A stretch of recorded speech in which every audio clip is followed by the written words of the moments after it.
తిరిగి BCN news కి స్వాగతం. కోనసీమ తిరుమలగా వర్ధిల్లుతున్న వాడపల్లి శ్రీ వెంకటేశ్వర స్వామి ఆలయంలో సోమవారం ప్రత్యేక పూజలు నిర్వహించారు. వెంకటేశ్వర స్వామికి మంగళ వాయిద్యాల నడుమ శ్రీ స్వామి అమ్మవార్లకు మేలుకొలుపు సేవను నిర్వహించిన అనంతరం స్వామికి ఈశ్వరలక్ష్మి హోమాన్ని జరిపించారు. శ్రీ స్వామి అమ్మవార్ల వసంత మండపంలో అష్టోత్తర పూజలను అర్చకులు నిర్వహించగా ప్రత్యేక అలంకరణలో ఉన్న స్వామిని దర్శించుకుని భక్తులు తరించిపోయారు. ఈ మేరకు ఆలయ చైర్మన్ రుద్రరాజు రమేష్ రాజు, ఆలయ కార్యనిర్వహణాధికారి కిషోర్ కుమార్ భక్తుల కోసం ప్రత్యేక ఏర్పాట్లు చేశారు. తిరుమల శ్రీవారిని మ్యూజిక్ డైరెక్టర్ తమన్ దర్శించుకున్నారు. నైవేద్య విరామ సమయంలో స్వామివారి సేవలో పాల్గొని మొక్కులు చెల్లించుకున్నారు. అనంతరం రంగనాయకుల మండపంలో వేద పండితులు వేద ఆశీర్వచనం అందించగా ఆలయ అధికారులు శ్రీవారి తీర్థప్రసాదాలు అందజేసి పట్టు వస్త్రంతో సత్కరించారు. వారితో ఫోటోలు దిగేందుకు పలువురు భక్తులు ఆసక్తి చూపారు. స్వామివారిని దర్శించుకోవడం చాలా సంతోషంగా ఉందని అన్నారు. విశాఖ జిల్లా పెందుర్తిలో తెల్లవారుజామున భారీ చోరీ చోటు చేసుకుంది.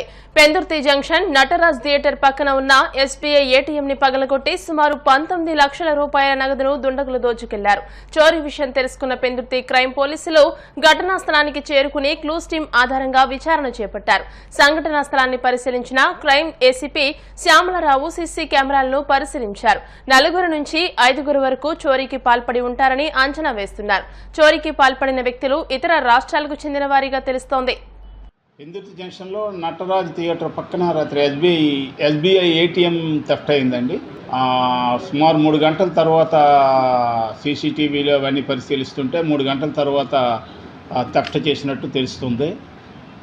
ఏటీఎం థెఫ్ట్ ఏటీఎం దొంగలు వాళ్ళ గ్యాంగ్ వచ్చి దాన్ని ముందుగా ప్లాన్ ప్రకారం అక్కడున్న అందులో ఉన్న సీసీ కెమెరాలు అన్నీ బ్లాక్ స్ప్రే కొట్టారు. ఆ వైరింగ్ అది కట్ చేశారు. లోపల ఆ డివిఆర్ బాక్స్ అవన్నీ తీసిపోయి ఆ మెషినరీ రాడ్లతో ఇంప్లిమెంట్స్తో పెకలించి క్యాష్ పట్టుకుపోయారు. సుమారు 19 లక్షల వరకు పోయినట్టు తెలుస్తుంది. వెళ్ళాము మేము మా ఆఫీసర్స్ మా సిబ్బంది అంతా వెళ్ళి నేర స్థలాన్ని పరిశీలించాం. క్లూస్ టీమ్ కూడా వచ్చింది.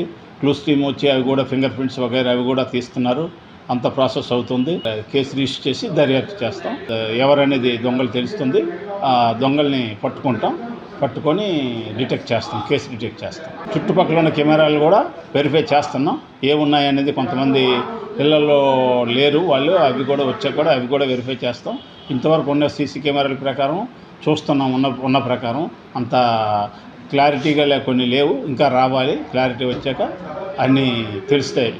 దర్యాప్తులో నిజాలు తెలుస్తాయి. సుమారు 4-5 టీము గ్యాంగ్ వచ్చినట్టు తెలుస్తుంది. మేము ఒక దగ్గర పరిశీలించిన సీసీటీవీ కెమెరా ప్రకారం 4-5 గ్యాంగులు వేరే స్టేట్ అవ్వచ్చు, జనరల్గా వేరే స్టేట్ అవి ఉండొచ్చు అనిపిస్తుంది. అది ఆ రకంగా వాళ్ళని మేము ఇంకా దర్యాప్తులో కొన్ని విషయాలు రావాలి, ఇంకా తెలియాలి. అసాంఘిక శక్తుల ఆట కట్టించేందుకు గస్తీని ముమ్మరం చేసినట్టు Kakinada rural circle inspector Chaitanya Krishna తెలియజేశారు. కాకినాడ రూరల్ పోలీస్ స్టేషన్లో ఆయన మీడియాతో మాట్లాడుతూ ప్రజల భద్రతకు రాత్రి వేళల్లో గస్తీ పెంచాలన్న జిల్లా ఎస్పీ విక్రాంత్ పాటిల్ ఆదేశాల మేరకు చర్యలు తీసుకున్నట్లు తెలియజేశారు. కాకినాడ మండల వ్యాప్తంగా విస్తృత తనిఖీలు చేపట్టనున్నట్టు తెలిపారు. లాడ్జీలు తనిఖీ చేసి అందులో దిగిన వారి వివరాలను, నిర్జన ప్రదేశాల్లో తిరుగుతున్న వారిని పట్టుకుని వివరాలను నమోదు చేసుకుంటున్నామని తెలియజేశారు. అలాగే మద్యం తాగి వాహనాలు నడిపే వారిని, ట్రాఫిక్ నిబంధనలు ఉల్లంఘించిన వారిని అదుపులోకి తీసుకుని కేసులు నమోదు చేయనున్నట్టు తెలియజేశారు. అన్ని పోలీస్ స్టేషన్ల పరిధిలో ప్రతిరోజు గస్తీని ముమ్మరం చేస్తున్నట్టు తెలిపారు. ఎవరైనా ప్రజలు ఇల్లు వదిలి బయటకు వెళ్ళేటప్పుడు తలుపులకి, గేట్లకు కానీ, మెయిన్ ప్రధాన ద్వారాలకు కానీ తాళం కప్పలు కనపడేలాగా బయటకు వేస్తారు. ఎప్పుడైతే తాళం కప్ప పెద్దది లేదు కనపడే విధంగా పబ్లిక్ వాళ్ళ ఇళ్ళకి వేసుకుని వెళ్తున్నారో ఈ దొంగలు ఏం చేస్తారంటే ఈవినింగ్ టైమో మార్నింగ్ టైమో అలా రెక్కీ చేసుకుంటూ ఉంటారు. ఈ రెక్కీ చేసుకునే టైంలో ఈజీగా ఇంట్లో ఎవరో లేదని సంగతి తెలిసిపోయి ఈజీగా వెంటనే దాన్ని అటెంప్ట్ చేయటం, దొంగతనం చేయడానికి ట్రై చేస్తారు. మేము చాలా దొంగతనం కేసుల్లో పట్టుకున్న తర్వాత మీరు ఎలా ఐడెంటిఫై చేశారంటే ఆ తాళం కప్పేనంటే తాళం కప్పని చూసి మేము వెళ్ళాం, ఇంట్లో ఎవరు లేదని సంగతి మాకు తెలిసిందన్నమాట. కాబట్టి ప్రజలకి మీడియా ముఖంగా తెలియజేసేది ఏంటంటే మీరు ఇల్లు వదిలి బయటకు వెళ్ళేటప్పుడు తలుపులకు కానీ, గేట్లకు కానీ తాళం కప్పలు కనిపించే విధంగా వేయొద్దు. మీరు లోపల పక్క వేసుకోవటమో, లేకపోతే సైడ్ డోర్ నుంచి వెళ్ళటమో, సెంటర్ లాక్ పెట్టడమో, లేకపోతే అట్లీస్ట్ మీరు తలుపు మెయిన్ ద్వారానికి మీకు ఇంకో ద్వారం లేకపోతే దాన్ని మీరు కట్టిన వేసుకొని వెళ్ళటమో చేయండి. ఒకటి. రెండోది, విలువైన వస్తువులు, బంగారు ఆభరణాలు కానీ, క్యాష్ కానీ ఇట్లాంటి ఇంట్లో పెట్టేసి చాలా నెగ్లిజిబుల్గా 2 రోజులు 3 రోజులు ఇంటికి వెళ్ళిపోతున్నారు. ప్రజలందరికీ కోరేది ఏంటంటే మీడియా ముఖంగా తాళం కప్పలు గేట్లకి తలుపులకి కనిపించే విధంగా బయటకు కనిపించే విధంగా వేయకండి. అలానే విలువైన వస్తువులు బయట ఇంట్లో పెట్టుకోవద్దు. బయటకు వెళ్ళేటప్పుడు లాకింగ్ హౌస్ మానిటరింగ్ సిస్టమ్ అని చెప్పి మన దగ్గర ఉన్నాయి. మీరు కన్సర్న్ పోలీస్ స్టేషన్కి మేము ఇన్ని రోజులు ఊళ్ళో ఉండమంటే 10 రోజుల నుంచి 10 వెళ్తున్నాం అని చెప్పినట్లయితే మేము అక్కడ మీ ఇంటి దగ్గర సీసీ కెమెరాలతో పాటు ఒక అలర్ట్ వచ్చేలాగా ఒక మిషన్ ఒక చిన్న దీన్ని డివైజ్ని బిగిస్తున్నాం. అది కూడా మీరు సద్వినియోగం చేసుకోవాలని ఎస్పీ గారు పర్టికులర్గా చెప్తున్నారు. మేము మీ అందరికీ మీడియా ద్వారా తెలియపరుస్తున్నాం. అలానే కాలనీస్లోనూ సీసీ కెమెరాలు పెట్టుకున్నట్లయితే దొంగలు ఫస్ట్ రావడానికి భయపడతారు. ఆ కెమెరాలో అతను ఐడెంటిటీ దొరికిపోతుందని రాడు కాబట్టి ఇమీడియట్గా ఫస్ట్ కాలనీలో అందరూ కలిసి పెట్టుకోవాలని కోరుతున్నాం. పెట్రోలింగ్ పోలీస్ స్టేషన్లో ఉన్న రక్షక వెహికల్స్ ద్వారా కానీ నైట్ పెట్రోలింగ్ బీట్ సిస్టము అంతా కూడా ఇంక్రీజ్ చేయడం జరిగింది. అంతకుముందు వేరియస్ డ్యూటీస్లో ఉన్న వాళ్ళందరినీ కూడా తీసుకొచ్చి స్పెషల్ కాన్సన్ట్రేషన్ మీద సిబ్బంది తక్కువగా ఉన్న ప్లేసుల్లో చాలా చోట్ల తక్కువగా ఉన్నారని తెలిసి ఎస్పీ గారు స్వయంగా కొంతమంది సిబ్బందిని అడిషనల్ ఫోర్స్ కూడా ఇచ్చి బీట్లు ఇంక్రీజ్ చేయడం జరిగింది. దీనివల్ల కూడా దొంగతనాలు తగ్గుముఖం పట్టడానికి ఆస్కారం ఉంది. ఇట్లా night time vehicle checking, night time important junctions అన్నింటిలో కూడా వెహికల్ చెకింగ్. ఎవరైతే నైట్ టైం ఆవారాగా తిరుగుతారో డ్రంక్ అండ్ డ్రైవ్లో దొరుకుతారో ఆ వెహికల్స్ అన్ని కూడా సీజ్ చేయబడతాయి. కృష్ణా జిల్లా అవనిగడ్డ నియోజకవర్గంలోని హంసలదీవి బీచ్ లో విషాదం చోటు చేసుకుంది. గుడివాడకు చెందిన 5గురు సముద్రంలో కొట్టుకుపోతూ ఉండగా 3గురిని తోటి పర్యాటకులు కాపాడారు.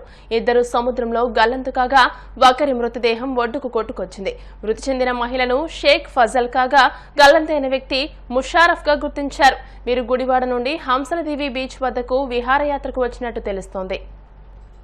తిరుమల శ్రీవారిని సోమవారం పలువురు రాజకీయ ప్రముఖులు దర్శించుకున్నారు. వీఐపీ విరామ సమయంలో స్వామిని దర్శించుకుని మొక్కులు చెల్లించుకున్నారు. స్వామిని దర్శించుకున్న వారిలో మంత్రి వాసంశెట్టి సుభాష్, అరకు ఎంపీ గుమ్మా తనూజారాణి ఉన్నారు. శ్రీవారి దర్శనానంతరం రంగనాయకుల మండపంలో వేద పండితులు వేద ఆశీర్వాదం చేయగా ఆలయ అధికారులు పట్టు వస్త్రాలతో సత్కరించి స్వామివారి తీర్థ ప్రసాదాలు అందజేశారు.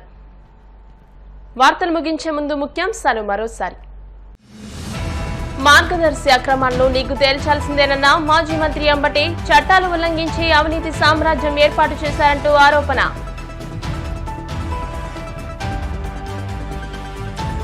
గుంటూరు పట్టణంలో పోలీసుల కార్టన్ సెర్చ్, సరైన పత్రాలు లేని 198 బైకులను సీజ్ చేశామన్న సిఐ వంశీధర్. రేషన్ డీలర్ వ్యవస్థ పునరుద్ధరించడం శుభపరిణామం. కూటమి ప్రభుత్వ చర్యలపై హర్షం వ్యక్తం చేసిన ఏపీ రేషన్ డీలర్ల రాష్ట్ర అధ్యక్షులు మాధవరావు.